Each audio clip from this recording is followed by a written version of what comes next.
اکیلا بنانے والا، اکیلا نظام چلانے والا اللہ وحدہ لا شریک ہے.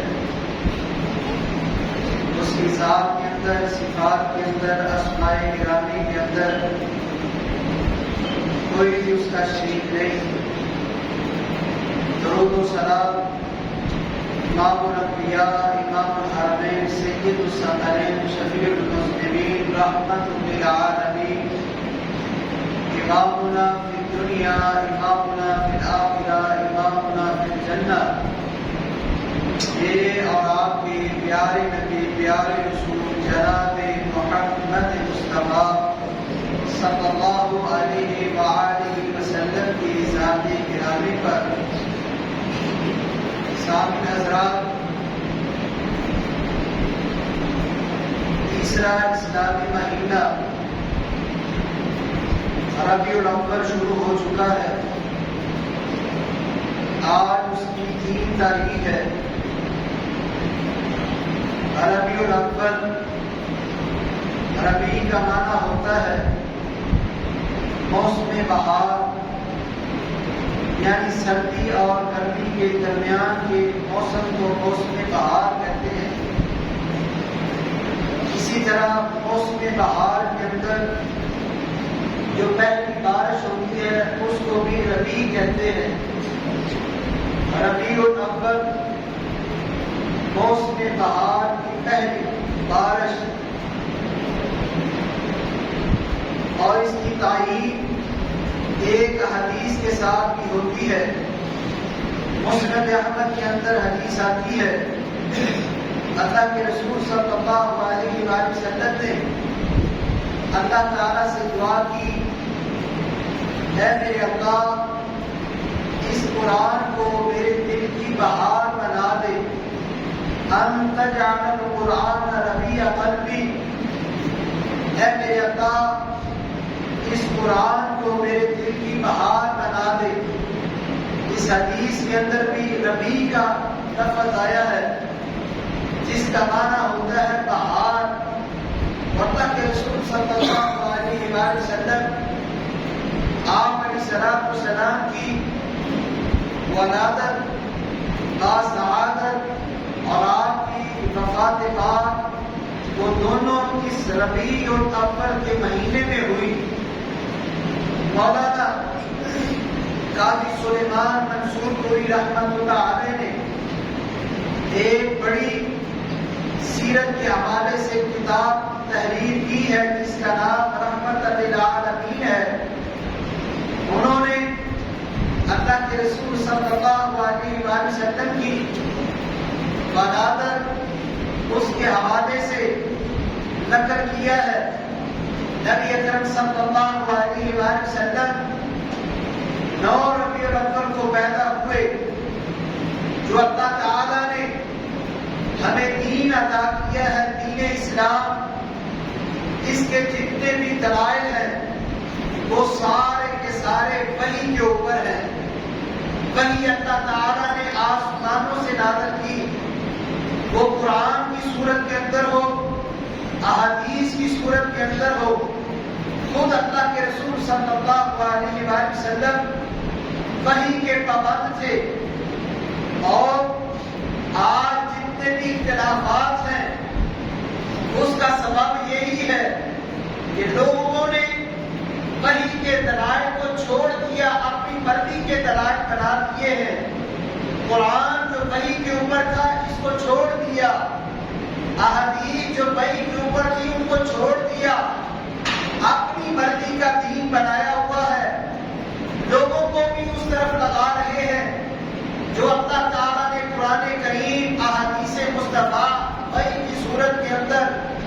بیان کیا ہے اس کے اوپر انسانوں کو چاہیے کہ کار بند ہو، اس کے مطابق اپنی زندگی کو بسر کریں، اس کی اپنی زندگی کے شب و روز گزاریں، اسی میں کامیابی ہے۔ اللہ تعالیٰ نے قرآن کریم کے اندر 14 مقامات کے اوپر اپنے پیارے پیغمبر علیہ السلام کو خطاب فرمایا، اے پیارے پیغمبر علیہ السلام کہہ دیجئے ان اتبع الا ما یوحی الی، نہیں میں اتباع کرتا، نہیں میں پیچھے چلتا، الا ما یوحی الی، مگر جو کچھ میری طرف اللہ تعالیٰ وحی کرتا ہے میں اس کے پیچھے چلتا ہوں۔ دوسرا مقام جہاں پر اللہ سبحانہ و تعالیٰ نے پھر وحی کا تذکرہ کیا، قل انما اتبع ما یوحی الی من ربی، اے پیارے پیغمبر علیہ السلام کہہ دیجئے یقیناً میں اتباع کرتا ہوں جو میری طرف میرے رب نے وحی کی۔ تیسرا مقام اللہ سبحانہ و تعالیٰ نے فرمایا قل انما انذرکم بالوحی، اے پیارے پیغمبر علیہ السلام ان لوگوں کو ڈرائیں وحی کے ساتھ۔ اور پانچواں مقام اللہ کے پاک پیغمبر علیہ السلام نے فرمایا، اللہ سبحانہ و تعالیٰ نے قرآن کو نازل فرمایا ان ہوا الا وحی یوحی، میں نہیں کلام کرتا مگر وحی کے ساتھ۔ میرے پیغمبر علیہ السلام جب بھی کلام کیا کرتے تھے اللہ تعالیٰ کی وحی کے ساتھ، اور آپ علیہ السلام کے اوپر اگر وحی نہیں آتی تھی آپ علیہ السلام کہہ دیتے تھے ابھی میرے پاس اس مسئلے کا حل نہیں آیا۔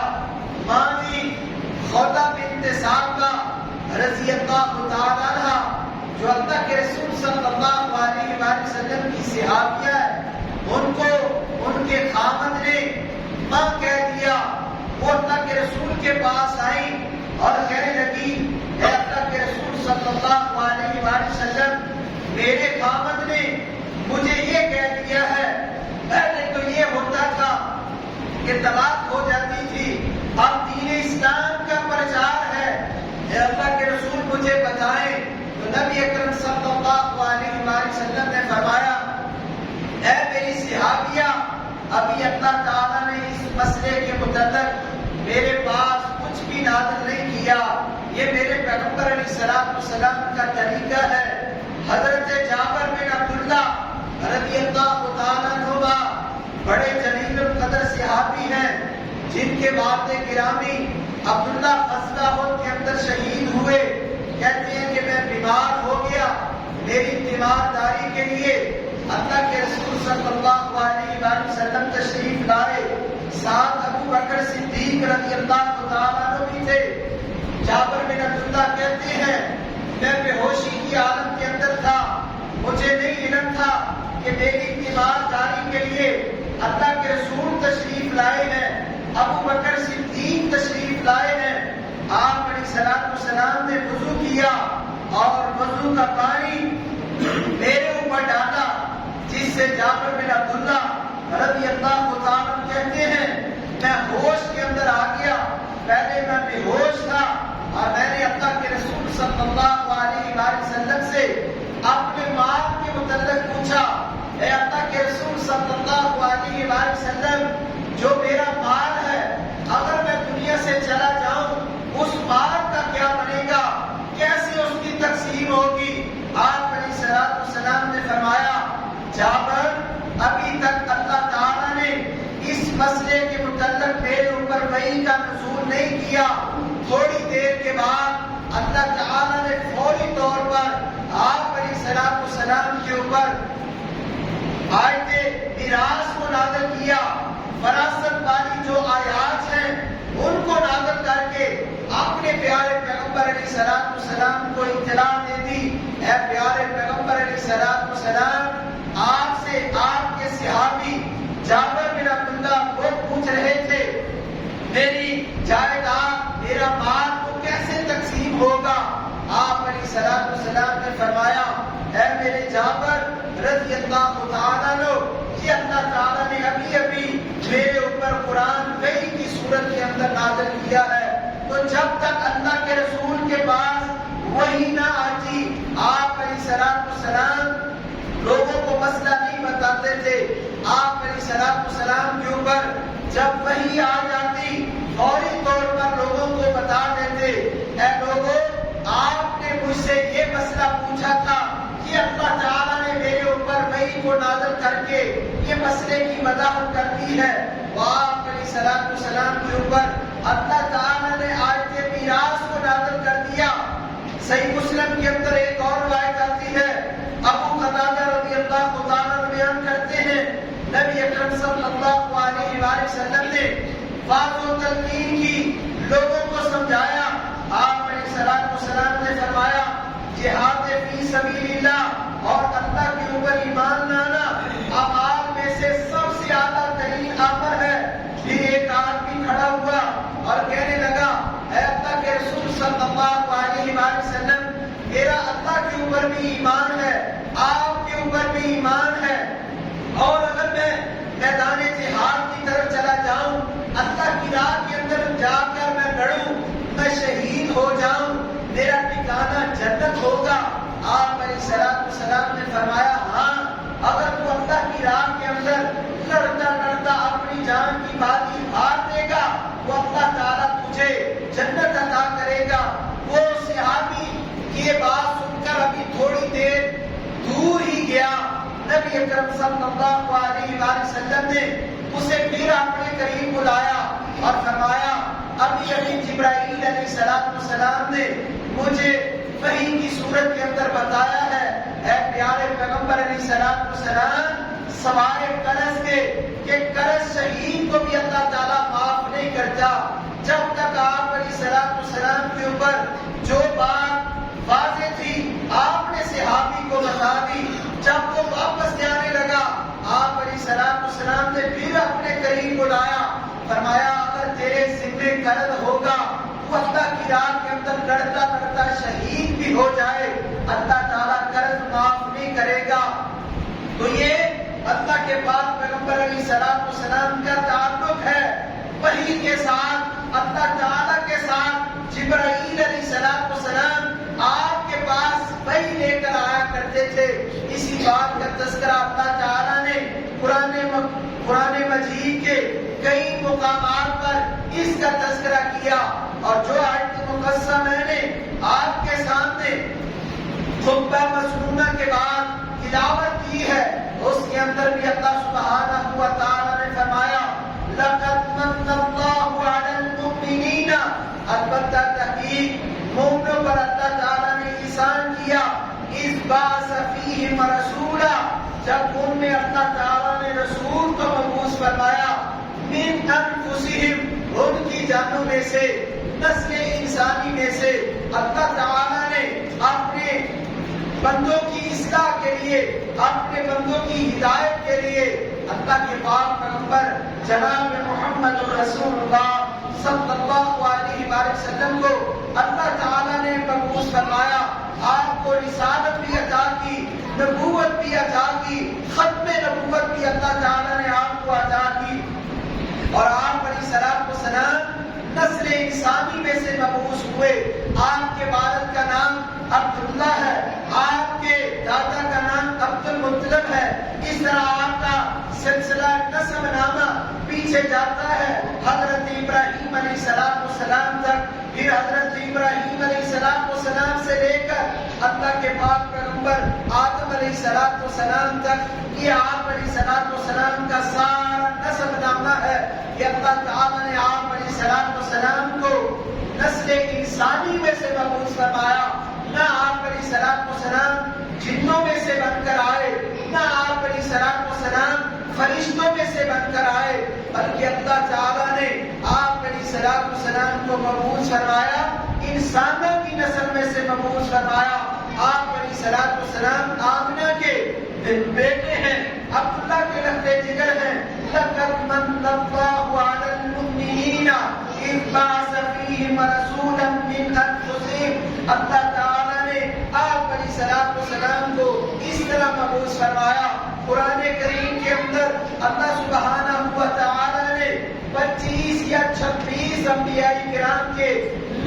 لیے ہیں. آدم علیہ السلام کا نام لیا ہے, نوح علیہ السلام کا نام لیا ہے, ابراہیم علیہ السلام کا نام لیا ہے, اسماعیل علیہ السلام کا نام لیا ہے, اسحاق علیہ السلام کا نام لیا, یعقوب علیہ السلام کا نام لیا, یوسف علیہ السلام کا نام لیا, اور کئی پیغمبروں کی بلاغت کا تذکرہ اللہ سبحانہ و تعالی نے اپنے قرآن مقدس کے اندر بیان کیا.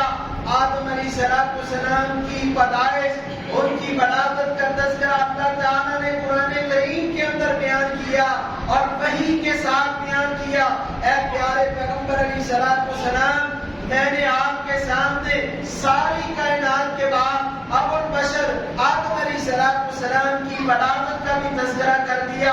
ان کو اللہ تعالیٰ نے جمعے والے دن پیدا کیا, لیکن کوئی بھی انسان جمعے والے دن کو عید کا دن نہیں بناتا.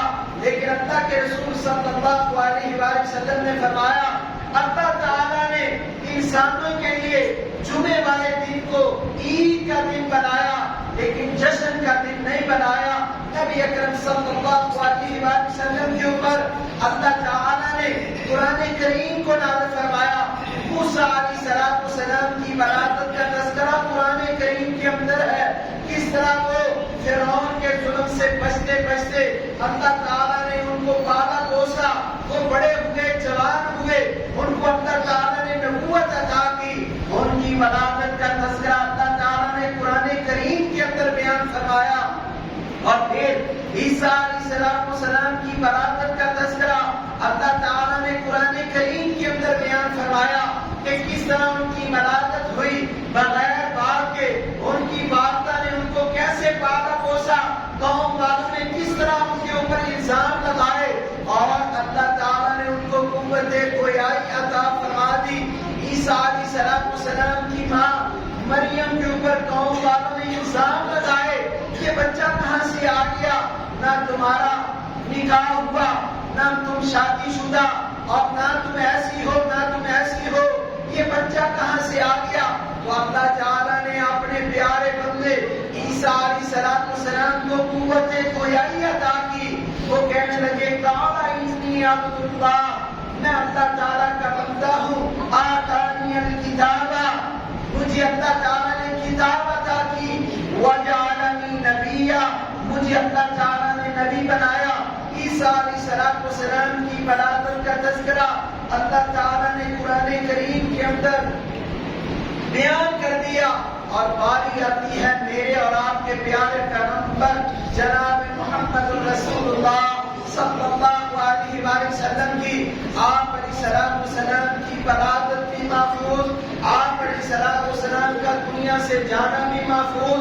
آپ علیہ السلام ابھی دنیا میں آئے نہیں, وہ اللہ تعالیٰ نے آپ کی سیرت کے تذکرے, آپ کی شان کے تذکرے, آپ کے مقام کے تذکرے اللہ تعالیٰ نے پہلے بیان کر دیے. تیسرا پارہ اللہ سبحانہ و تعالیٰ نے فرمایا, وَإِذْ أَخَذَ اللَّهُ مِيثَاقَ النَّبِيِّينَ لَمَا آتَيْتُكُم مِّن كِتَابٍ وَحِكْمَةٍ ثُمَّ جَاءَكُمْ رَسُولٌ, اے میرے پیغمبروں کی جماعت, اگر تمہاری نبوت کا, رسالت کا بول بالا ہو, وہ چل رہا ہو, ثُمَّ جَاءَكُمْ رَسُولٌ, پھر میرا آخری نبی آ جائے, پھر میرا رسول آ جائے, لَتُؤْمِنُنَّ بِهِ وَلَتَنصُرُنَّ, میرے آخری نبی کے اوپر ایمان بھی لانا ہے, اس کی تائید بھی کرنی ہے, اس کی مدد بھی کرنی ہے. قَالَ أَقْرَرْتُمْ, اے پیغمبروں کی جماعت کیا تم اقرار کرتے ہو؟ تو سب پیغمبروں نے کہا قَالُوا أَقْرَرْنَا, اے اللہ ہم اقرار کرتے ہیں, ہم اس پیغمبر کی ایمان بھی اس کے اوپر لائیں گے, اس کی مدد بھی کریں گے. وَأَنَا مَعَكُمْ مِنَ الشَّاهِدِينَ, اللہ تعالیٰ نے فرمایا میں بھی تمہارے ساتھ گواہوں میں سے ہوں. تو یہ میرے پیغمبر کی شان ہے. آپ علیہ السلام ابھی دنیا میں آئے نہیں, اللہ تعالیٰ نے عالم ارواح کے اندر یہ سب پیغمبروں سے وعدہ لیا تھا کہ آپ علیہ السلام کی شان, عظمت, مقام کو بیان کیا. اور اگر باری آتی ہے آپ علیہ السلام کے یوم پیدائش کی, نبی اکرم صلی اللہ علیہ وسلم کا فرمان صحیح مسلم کے اندر آتا ہے، ابو قتادہ رضی اللہ تعالیٰ عنہ فرماتے ہیں میں نے اللہ کے رسول صلی اللہ علیہ وآلہ وسلم سے سوال کیا تھا، آپ علیہ الصلوۃ والسلام سوموار والے دن روزہ رکھا کرتے تھے، میں نے پوچھا اے اللہ کے رسول سوموار والے دن آپ کیوں روزہ رکھتے ہیں؟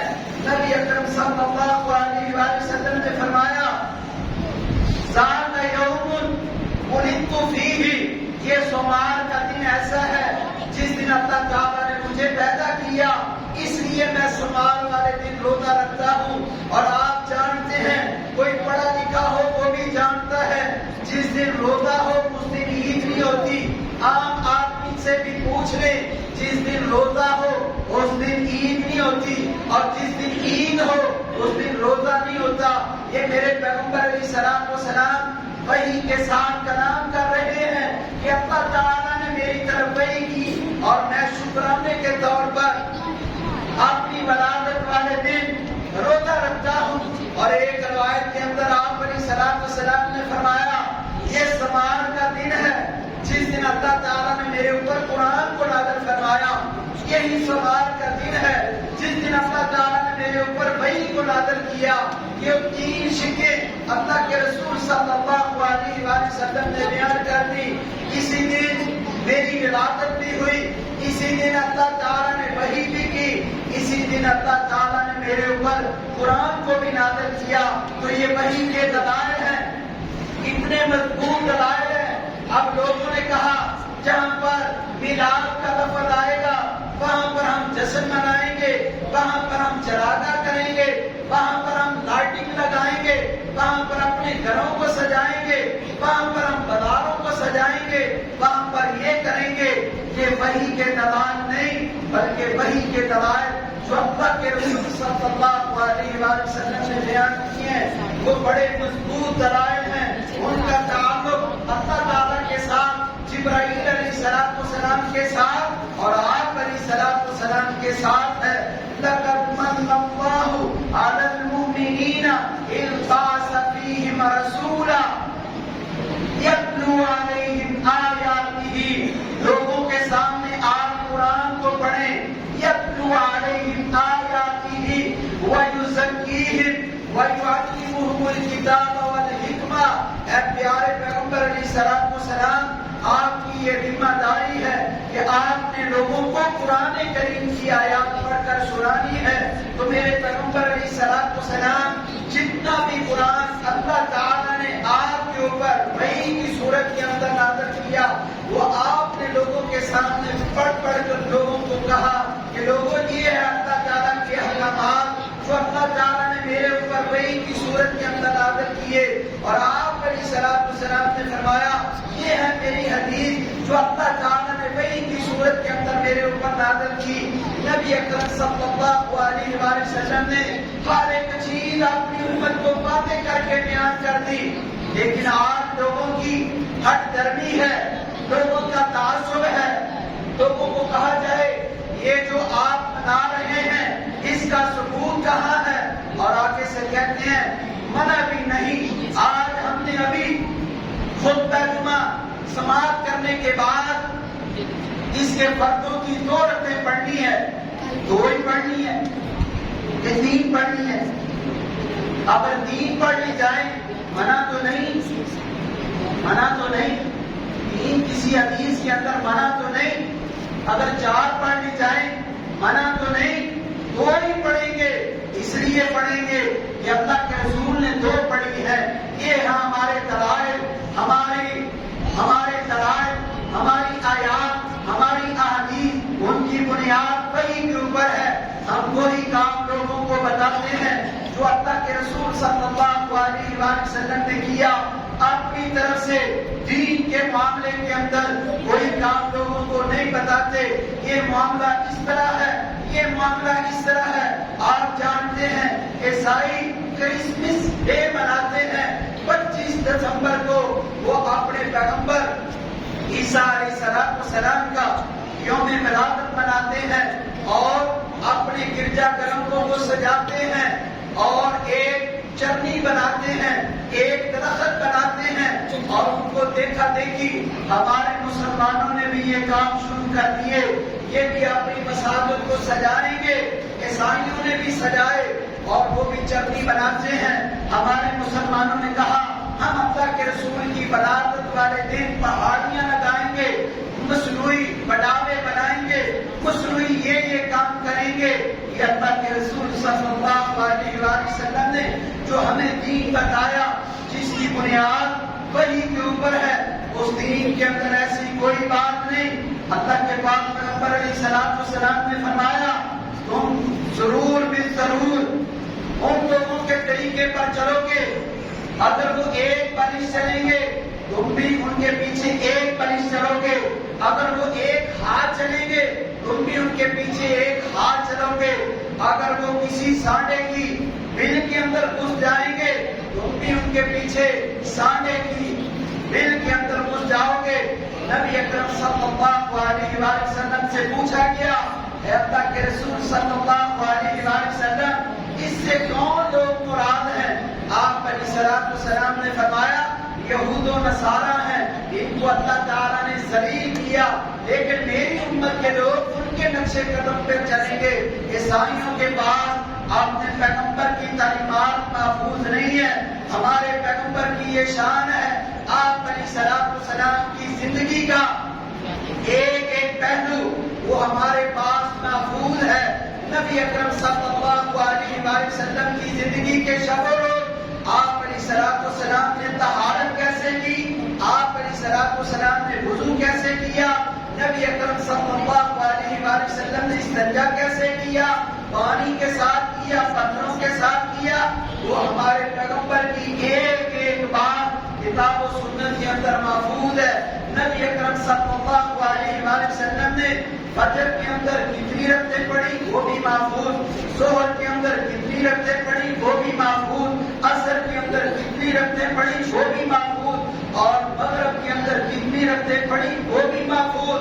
آپ علیہ الصلوۃ والسلام نے عشاء کی کتنی رکعتیں پڑھی وہ بھی محفوظ، جمعہ کے مبارک کا خطبہ کیسے دیا وہ بھی محفوظ، جمعے کے فرض وہ کتنے پڑھے وہ بھی محفوظ، میرے پیغمبر علیہ الصلوۃ والسلام کا مسجد میں آنا وہ بھی محفوظ، آپ علیہ الصلوۃ والسلام کی زندگی کا ایک ایک پہلو وہ محفوظ ہے، امت کے پاس محفوظ ہے۔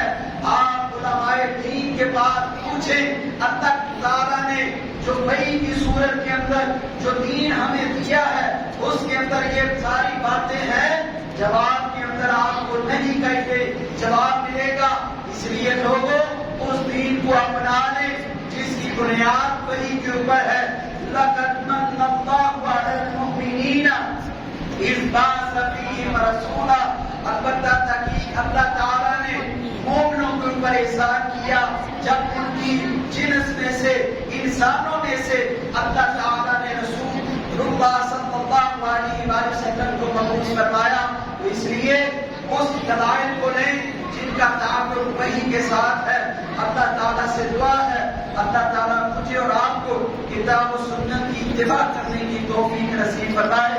ہر حال کے اندر زندگی کا شب و روز خوشی کا ہو غم کا ہو، ہر حال کے اندر جو وحی کے دلائل ہیں ان کی اتباع کرنی ہے، ان کے پیچھے چلنا ہے، لوگوں کی بنائی ہوئی باتوں کے پیچھے نہیں چلنا۔ آپ لوگوں سے پوچھیں اس کا تعلق وحی کے ساتھ ہے جو اللہ تعالیٰ کے اوپر اللہ تعالیٰ نے اپنے رسول کے اوپر وحی کی صورت کے اندر نازل کیا۔ اگر دلائل ہیں تو ہمیں بیان کریں، اگر نہیں ہے تو جو سیدھا دین ہے وہ ہمیں سنائیں، اس سے کہانیوں سے اپنے آپ کو بچا لیں۔ کتاب و سنت کی جو سچی تعلیمات ہے ان کے مطابق آپ زندگی بسر کریں، اسی میں میری اور آپ کی کامیابی ہے۔ اللہ تعالیٰ مجھے اور آپ کو کتاب و سنت کی سمجھ نصیب فرمائے۔